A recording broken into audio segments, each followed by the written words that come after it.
Welcome to my YouTube channel Bengal advisor. আজ আমি এই ভিডিওর মাধ্যমে তোমাদের সাথে WBHRB রিক্রুটমেন্ট অর্থাৎ ওয়েস্ট বেঙ্গলে স্টাফ নার্স গ্রেড 2 যে নিয়োগ প্রক্রিয়া সেই সম্পর্কে কিছু আপডেট প্রোভাইড করব।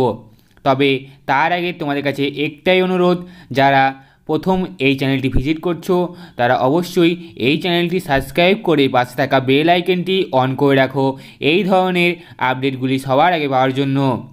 প্রথমে তোমাদের বলি, এর আগেও আমি দুটি ভিডিও আপলোড করেছি WBHRB রিক্রুটমেন্ট সম্পর্কে অর্থাৎ স্টাফ নার্স নিয়োগ প্রক্রিয়া সম্পর্কে। সেখানে আমি নিয়োগ কবে হবে সমস্ত কিছু জানিয়েছি। এছাড়াও একটি ভিডিওতে আমি এক্সপেক্টেড কাট অফ ও প্রিভিয়াস ইয়ারের কাট অফ সম্পর্কে জানিয়েছি। তবে সেগুলি আমি আবার আমার এই ভিডিওর মাধ্যমে আলোচনা করব। তবে তার আগে তোমাদের সঙ্গে আমি কিছু শেয়ার করব, সেটি হচ্ছে যে ওবিসি আপডেটের পর তোমাদের রিক্রুটমেন্ট সম্পর্কে কি খবর উঠে আসছে, আর জানাবো যে রিক্রুটমেন্ট কবে হবে এই সমস্ত। চলো তার আগে তোমাদের একটি ব্রেকিং নিউজ প্রোভাইড করি। এইখানে তোমরা একটি ব্রেকিং নিউজ দেখতে পাচ্ছ, যেটা তোমরা অনেকে কালকেই দেখেছিলে যে নিয়োগের ক্ষেত্রে আপাতত বাধা নেই। এই খবরটি জানিয়েছে আমাদের সুপ্রিম কোর্ট। কালকে আমাদের সুপ্রিম কোর্টে হিয়ারিং ছিল ওবিসি কেস নিয়ে। সেই ওবিসি কেসে বলেছে যে রাজ্য যেমনটি ঠিক করবে সেরকম হবে রাজ্যে ওবিসি নিয়ে। তাই ওবিসি ক্ষেত্রে নিয়োগ প্রক্রিয়া ফর্ম ফিল আপে কোনো বাধা থাকছে না। এই খবরটি শোনার পর তোমাদের সকলের মনের প্রশ্ন যে আমাদের নার্স নিয়োগ কবে থেকে শুরু হবে, কবে নোটিশ পাবলিশ হবে, সমস্ত কিছু বিস্তারিত আলোচনা করব এই ভিডিওতে। চলো প্রথমে তোমাদের দেখিয়ে নিই যে টপিকগুলি নিয়ে আমি আলোচনা করব। তোমরা স্ক্রিনে দেখতে পাচ্ছ স্টাফ নার্স গ্রেড 2 যে টপিকগুলি নিয়ে আমি আলোচনা করব। প্রথমেই নার্স নিয়োগ কবে, মানে কবে নার্স নিয়োগ প্রক্রিয়া শুরু হবে, ওবিসি কেসের আপডেট, আর সব থেকে গুরুত্বপূর্ণ টপিক যে ওবিসি কি ইফেক্ট ফেলবে, মানে ওবিসি যে নতুন নিয়ম শুরু হবে সেই নিয়োগ প্রক্রিয়ায় কী প্রভাব ফেলতে পারে, মানে আমাদের যে কাট অফ রয়েছে সেই কাট অফের উপর ওবিসি কী প্রভাব ফেলতে পারে। আর জানাবো যে নোটিশ কবে পাবলিশ হবে। আর সব থেকে তোমাদের কনফিউজ যে টপিকটি সেটি হলো যে এক্সপিরিয়েন্স কবে থেকে কাউন্ট হয়, কত বেডেড হসপিটালে আমাদের এক্সপিরিয়েন্স কাউন্ট হয়, সমস্ত কিছু জানাবো। আর আবারও একবার আমি এক্সপেক্টেড কাট অফ নিয়ে আলোচনা করব তোমাদের সকলের রিকোয়েস্টে, বিকজ আমি প্রিভিয়াস ইয়ারের কাট অফ ও এক্সপেক্টেড কাট অফ নিয়ে আলোচনা করেছিলাম। সেখানে তোমরা অনেকে আমাকে বলেছিলে যে বিএসসি নার্সিংয়ের প্রিভিয়াস ইয়ারের কাট অফ থেকে আমাদের একটা এক্সপেক্টেড কাট অফ নিয়ে আলোচনা করে দিতে, সেটাও আলোচনা করব এই ভিডিওর মাধ্যমে। তাই ভিডিওটি কোথাও স্কিপ করবে না, ভিডিওটি সম্পূর্ণ শেষ পর্যন্ত দেখতে থাকবে। এবার আমি তোমাদের সাথে আলোচনা করব নার্স নিয়োগ সম্পর্কে, অর্থাৎ নার্স নিয়োগ কবে হবে সেই সম্পর্কে। এর আগেও আমি একটি ভিডিও বানিয়েছিলাম, সেখানে স্বাস্থ্য ভবনের তরফ থেকে যে খবরটি আমার কাছে এসেছিল বা আমি জানতে পেরেছিলাম সেটা তোমাদের প্রোভাইড করেছিলাম যে কবে নিয়োগ প্রক্রিয়া শুরু হবে বা কবে নোটিশ আসবে। সেখানে আমি তোমাদের জানিয়েছিলাম যে তোমাদের নিয়োগ প্রক্রিয়া শুরু হবে, তারা যেরকম জানিয়েছিল যে আমাদের 2026-এর জানুয়ারি ও ফেব্রুয়ারির মধ্যে। কিন্তু এখন আমাদের ওবিসি কেস মিটে যাচ্ছে, তাই হয়তো ডিসেম্বরের লাস্ট দিকে নোটিশ আসতে পারে। আর নিয়োগ কিন্তু শুরু হতে সেই বা সম্পূর্ণ যে প্রক্রিয়া সেগুলি কিন্তু হতে প্রায় 26-এর জানুয়ারি ফেব্রুয়ারি হয়ে যাবে।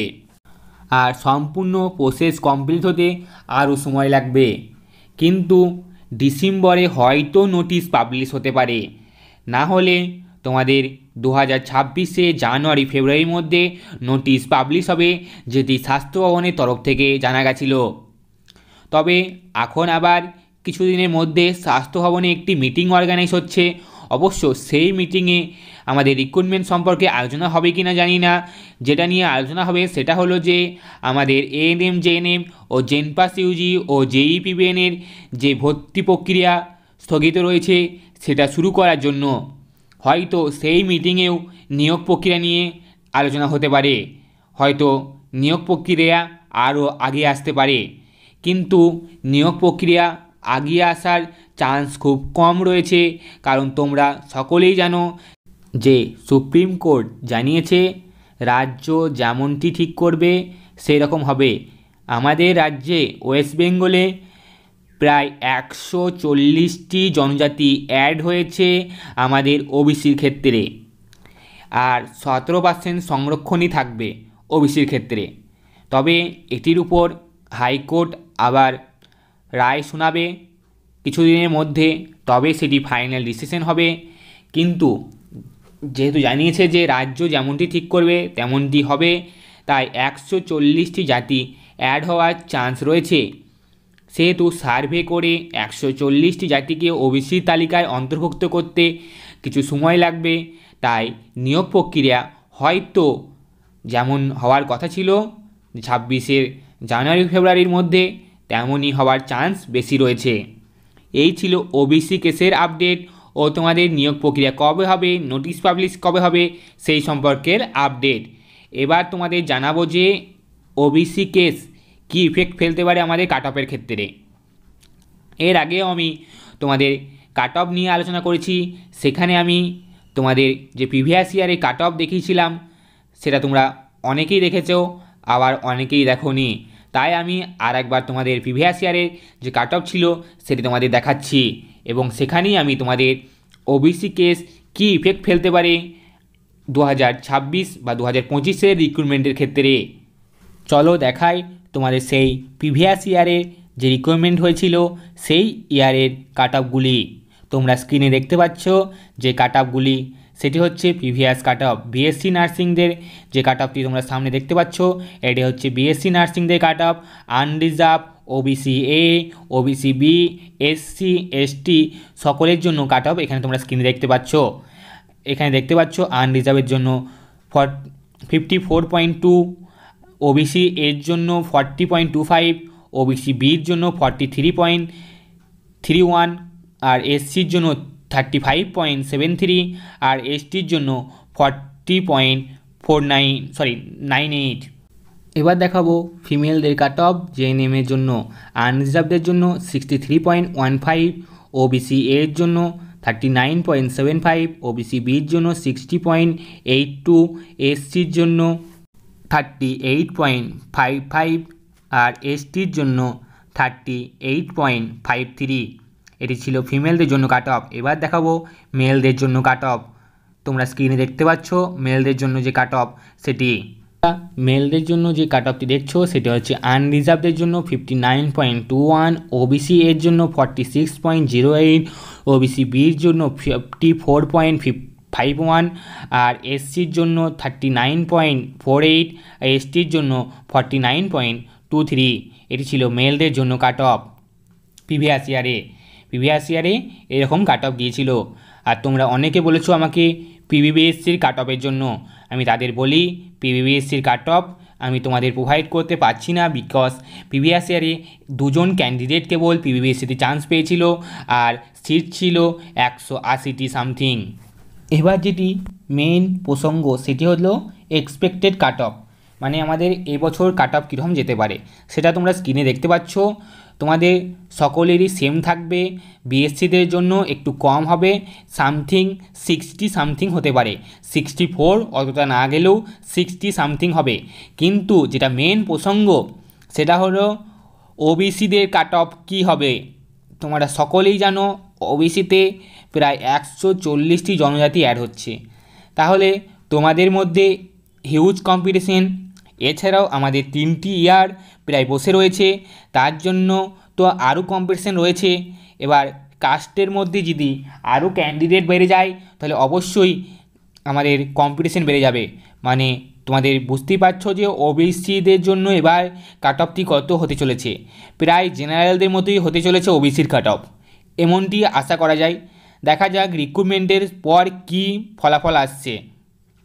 আশা করব ওবিসিদেরও কাট অফও খুব হাই হবে, কিন্তু যারা নতুন অ্যাড হয়েছো ওবিসিতে তাদের জন্য তো সুখবর, বিকজ তোমরা আনরিজার্ভ ক্যান্ডিডেট হিসাবেও তো অ্যাপ্লাই করতে পারছোই, এছাড়াও ওবিসিতেও চান্স পাচ্ছ।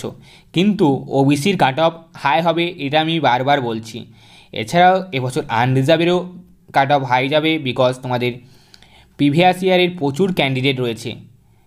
এবার যেটি সব থেকে তোমরা বেশি জিজ্ঞেস করছো সেই টপিকটি নিয়ে আলোচনা করব, সেটি হলো এক্সপিরিয়েন্সের নম্বর কাউন্ট।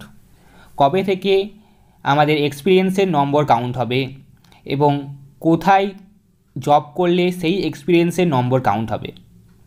তোমরা সকলেই জানো আমাদের এক্সপিরিয়েন্সের জন্য 10 নম্বর রয়েছে, সেটাও ক্যালকুলেশন রয়েছে যে 1 বছর করলে 2 নম্বর, এইভাবে তোমাদের হায়েস্ট 10 নম্বর রয়েছে। 2 বছর করলে যেমন 4 নম্বর, সেরকমভাবে। এবার তোমাদের কথা হচ্ছে যে কবে থেকে কাউন্ট হবে। আমাদের প্রিভিয়াস ইয়ারে যে রিক্রুটমেন্ট হয়েছিল সেখানে বলা ছিল যে 12 মাস তোমাদের এক্সপিরিয়েন্স করলে 2 নম্বর পাওয়া যাবে। অবশ্যই সেটা ওয়েস্ট বেঙ্গলের আন্ডারে হতে হবে এবং সেই এক্সপিরিয়েন্স 50 বেড বা 100 বেডের মধ্যে হলেই হবে। আর যেটি কোশ্চেন সেটা হলো যে কবে থেকে হতে হবে, সেটা হচ্ছে যে তোমরা যবে থেকে জেএনএম বা বিএসসি পাস করছো বা নার্সিং কোর্স কমপ্লিট করছো তার যে প্রুফ রয়েছে সেই দিন থেকেই কাউন্ট হবে তোমাদের এক্সপিরিয়েন্স, এমনটি বলা হয়েছিল প্রিভিয়াস ইয়ারে। তবে যদি তোমাদের ধরো 11 মাস হয় তবেই কিন্তু তোমাদের সেই এক্সপিরিয়েন্স কাউন্ট হবে না। তোমাদের সম্পূর্ণ 12 মান্থ তোমাদের ডিউটি করলে বা জব করলেই তবে তোমাদের এক্সপিরিয়েন্স কাউন্ট হবে। এবার হচ্ছে যে আমরা যদি দুটি হসপিটালে মিলে এক্সপিরিয়েন্স করি 12 মান্থ তাহলে কি হবে? সেরকম কিন্তু নোটিশে বলা ছিল না। নোটিশে বলা ছিল 12 মান্থ ডিউটি করলে বা জব করলে তবে সেই এক্সপিরিয়েন্স কাউন্ট হবে। এবার তোমাদের জন্য বেটার হবে যে কোনো একটি হসপিটাল থেকে 12 মান্থ এক্সপিরিয়েন্স করা। এছাড়াও হয়তো তোমাদের দুটি হসপিটাল বা 3টি হসপিটালের টোটাল এক্সপিরিয়েন্স 12 মান্থ হলেও 2 নম্বর তোমরা পেতে পারো, যেহেতু নোটিশে এরকম কোথাও উল্লেখ ছিল না যে একটি হসপিটালেই করতে হবে। এই ছিল আজকে সমস্ত আপডেট। যদি আপডেটটি ভালো লাগে তবে ভিডিওটি প্রচুর পরিমাণে শেয়ার করবে ও লাইক করবে, আর এই চ্যানেলটি সাবস্ক্রাইব করবে এই ধরনের আপডেটগুলি পাওয়ার জন্য। ভিডিওটি শেষ পর্যন্ত দেখার জন্য সকলকে ধন্যবাদ।